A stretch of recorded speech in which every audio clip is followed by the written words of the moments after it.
अच्छा जी, नेक्स्ट हम पढ़ रहे हैं क्लासिकल इसमें थ्योरी में क्लासिकल जो थॉट है उसमें किस तरह लेबर मार्केट इक्विलिब्रियम में होगी। तो लेबर मार्केट को इक्विलिब्रियम में पढ़ने से पहले हमें पहले जानना होगा डिमांड फॉर लेबर, ठीक है। लेकिन यहाँ पर ये चीज़ थोड़ा सी देख लें, ठीक है।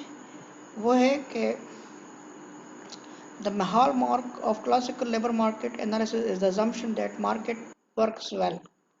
यानी क्लासिकल इकोनॉमिस्ट जो हैं वो मार्केट पे बिलीव करते हैं, यानी डिमांड और सप्लाई पे बिलीवर हैं, ठीक है ना। मार्केट का मतलब क्या होता है कि भाई मार्केट डिमांड और सप्लाई उसको क्लियर करती है ना, ठीक है। और इसमें यानी demand and supply are they they are उसको वो क्लासिकल कहते हैं इनविजिबल हैंड, ठीक है। इनविजिबल हैंड कहते हैं और वो कहते हैं ये मार्केट खुद अपने आप को क्लियर करती है, ठीक है। Firm and individual works optimize, ये फर्म हैं और इंडिविजुअल हैं, ये वर्कर जो हैं ये ऑप्टिमाइजेशन के लिए काम करते हैं, ठीक है। They have perfect information about they have perfect information about relevant prices, ठीक है। पहले मैंने आपको बता दिया था कि जितने भी वर्कर हैं उनको मार्केट का पता होता है कि प्राइसेस क्या हैं।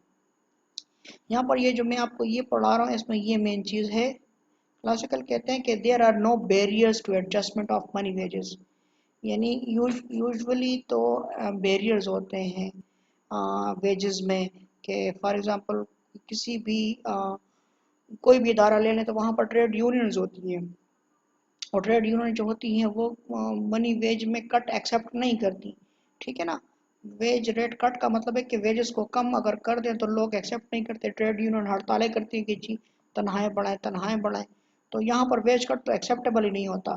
तो यहाँ पर लिखे क्लासिकल बिलीव करते हैं कि there are no barrier to adjustment of money wages, यानी अगर तनख्वाह इंक्रीज हो सकती है लेकिन डिक्रीज भी हो सकती है और कोई बैरियर्स नहीं है, ठीक है। यहाँ पर मैं आपको यहाँ पर बता दूँ, ये जो पैराग्राफ मैं बाद में पढ़ाऊँगा यहाँ पर मैं पहले आपको बता दूँ।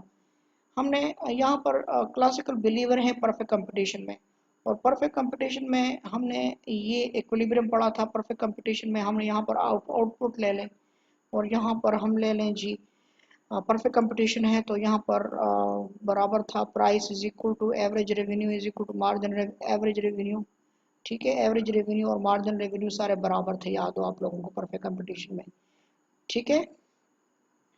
तो यहाँ पर ये प्राइस हो गया, एवरेज रेवेन्यू हो गया, मार्जिन रेवेन्यू हो गया, ठीक है।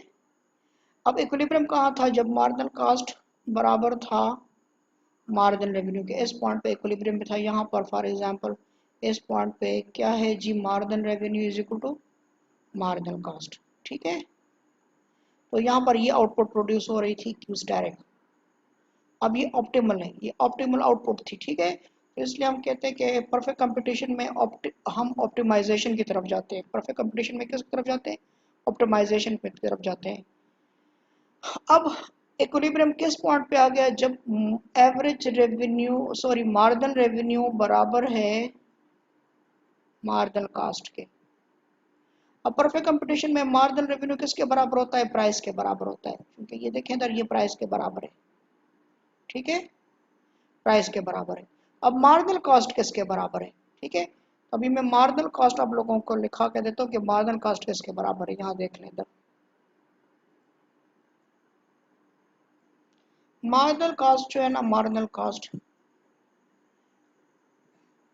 कॉस्ट का फार्मूला है चेंज इन कॉस्ट, ठीक है, change in cost divided by change in quantity, ठीक है।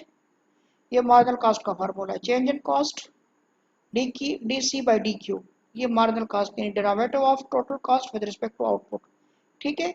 ये मार्जिनल कॉस्ट का फार्मूला यानी change in cost due to change in output. What is marginal cost, change in cost due to change in output. तो यहाँ पर मैं थोड़ा सा इसमें से थोड़ा सा चेंज करता हूँ, मैं यहाँ लिखता हूँ चेंज इन कॉस्ट, ठीक है, change in cost divided by change in labour, labour की जगह मैं एन लिखता हूँ, क्या लिखता हूँ एन, और यहाँ पर change in Q divided by change in an, यानी व्हाट आई डिड, मैंने यहाँ पर इसको भी डिवाइड कर दिया है बाई डी एन, और इसको भी डिवाइड कर दिया बाई डी एन। ओके, इन दोनों को मैंने डिवाइड बाई डी एन कर दिया, ठीक है ना। तो मैंने यहाँ पर कोई गलती नहीं की। न्यूमरेटर को भी मैंने डी एन पे डिवाइड कर दिया, डिनोमिनेटर को भी मैंने डी एन पे डिवाइड कर दिया। अब ये क्या चीज़ है, चेंज। अगर मैं लेबर को चेंज करूं तो कॉस्ट में कितना डिफरेंस आएगा। कॉस्ट में अगर मैं लेबर को चेंज करूं तो कॉस्ट में कितना डिफरेंस आएगा। जाहिर बात है वो क्या होगा कि सिर्फ एक दिहाड़ी डिफरेंस आएगा। कितना डिफरेंस आएगा, यानी कॉस्ट में, चूंकि यहाँ पर हम एज्यूम करते हैं कि यहाँ पर वेरिएबल फैक्टर सिर्फ n है, क्योंकि हम ले रहे हैं कि y is a function of n labour और कैपिटल कांस्टेंट है। तो हम जब सिर्फ n को इंक्रीज करेंगे तो सिर्फ एक दिहाड़ी मजदूरी का फर्क आएगा, ठीक है। तो D C by D N किसके बराबर होगा, डब्ल्यू के। एन को चेंज करूंगा तो सिर्फ कास्ट में कितना चेंज आएगा, वो सिर्फ एक मजदूरी होगी, एक दिहाड़ी होगी। और D D Q by D N किसके बराबर होगा, ये मार्जिनल प्रोडक्शन। ये किस चीज का फार्मूला है, ये मार्जिनल प्रोडक्शन ऑफ लेबर का फार्मूला है, ठीक है। तो यहाँ पर मेरे पास आ गया मार्जिनल कास्ट का फार्मूला आ गया। मार्जिनल कास्ट किसके बराबर है, डब्ल्यू बाई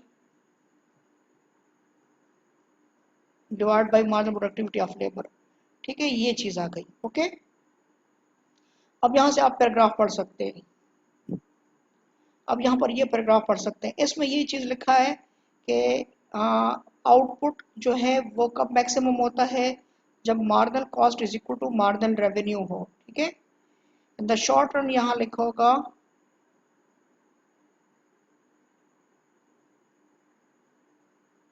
देखिए यहाँ पर the firm will increase output until the marginal cost of producing a unit of output is equal to marginal revenue, ठीक है। अब यहाँ आगे लिखते हैं for perfect competition marginal revenue is equal to price. जिस तरह मैंने आपको बता दिया, मार्जिनल रेवेन्यू किसके बराबर होता है, प्राइस के बराबर होता है। और यहाँ पर लिखे because labour is the only variable factors, तो कॉस्ट में यहाँ पर क्या होगा, जब हम कॉस्ट में चेंज करेंगे तो वो मार्जिनल कॉस्ट होगा, ठीक है। लेबर को चेंज करेंगे तो सिर्फ लेबर की कॉस्ट में फर्क आएगा। अब यहाँ पर ये यहाँ लिखा है कि मार्जिनल कॉस्ट जो है वो किसके बराबर है, यहाँ पर लिखा है कि मार्जिनल कॉस्ट किसके बराबर है, यहाँ पर ये इस चीज के बराबर है। लेकिन यहाँ पर कोई एक्सप्लेनेशन नहीं है, तो आपको कोई यहाँ पर वो पता नहीं लगेगा किस तरह मार्जिनल कॉस्ट किस तरह बराबर है, ठीक है। तो यहाँ पर ये चीज मैंने आप लोगों को सिखा दी कि मार्जिनल कॉस्ट किस तरह W by M N by P के बराबर है, ठीक है। अब आगे देख लें इसको। अब इक्विलिब्रियम के लिए क्या चीज जरूरी थी, जिस तरह हमने कहा कि जी marginal revenue is equal to marginal cost के बराबर होना चाहिए।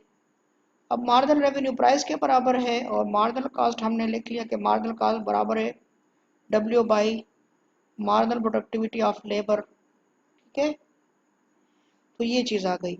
अब इसको इस तरह करना कि इस मार्जिनल प्रोडक्टिविटी को इस साइड पे लेके आ जाए। तो marginal productivity of labour is equal to W by P, ये चीज़ हमारे पास आ गई, ठीक है। ये चीज़ आ गई, यहाँ पर आ गया ये। इसका मतलब है कि एक लेबर तब तक हम अप्लाई करेंगे, एक लेबर तब तक अप्लाई करेंगे जब यहाँ पर, अगर मैं उसको यहाँ पर इस तरह लिख लूँ, इसको इस तरह लिख लूँ, इस पी को इस साइड पे लेके आ जाऊँ, marginal productivity of labour into price, इस तरह भी लिख सकता हूँ, ये इस तरह भी लिख सकता हूँ इसको। तो हम लिख सकते हैं कि हम एक लेबर को तब तक अप्लाई करेंगे जब उसको उसका उसका मॉनेटरी वेज रेट, उसको जो हम दिहाड़ी दे रहे हैं वो बराबर हो उसकी marginal physical value of the marginal value of his, ये है एक मिनट, हम एक लेबर को उस वक्त तक लगाएंगे जब वैल्यू की जो वैल्यू होती है, वैल्यू ऑफ मार्जिनल प्रोडक्ट बराबर हो, यानी वो जो प्रोड्यूस कर रहा है उसकी कीमत, यानी वो जो प्रोडक्शन कर रहा है उसकी वैल्यू बराबर होनी चाहिए उसकी उसकी दिहाड़ी से, ठीक है। अगर ये उसकी वो जो प्रोड्यूस कर रहा है अगर ये ज़्यादा हो तो वो हम उसको काम पे लगाएंगे, ठीक है। और जब ये चीज़ क्या हो जाएगी, अगर ये कम हो गई तो हम उसको कभी नहीं लगाएंगे। एक शख्स मसलन एक शख्स प्रोडक्शन कर रहा है 1000 रुपए की और मजदूरी उसकी 1200 है, तो हम कभी उसको काम पे नहीं लगाएंगे।